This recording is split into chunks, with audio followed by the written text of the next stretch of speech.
एक ठी चाय दिया हो। महाराज कैसे का हो सब हाल चाल है? ठीक ठाक है महाराज, अपन बताओ का हाल चाल? बढ़िया है।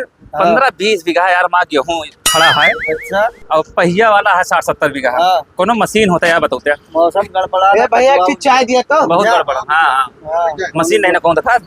अरे काका हमारे आएंगे, मशीन बताओ काका कहूँ कौन मशीन धान काटे वाली क्या कटावे का है? यार इन भैया महाराज का। भैया का हाँ भैया कई बीघा है जोन काटे का है? 20 बीघा।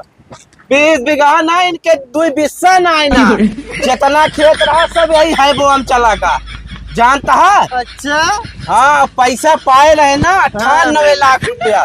इनका गोर धरती बनाए पड़ता रहा यहाँ से लेके लखनऊ तक और कहाँ से कहाँ खाली बहन की 20 बीघा बाकी है। अरे खाली उड़ाए हैं बस, खाली यही चौराहा बैठ के भौकाल मारे का और कुछ आए ना तुझे भगा।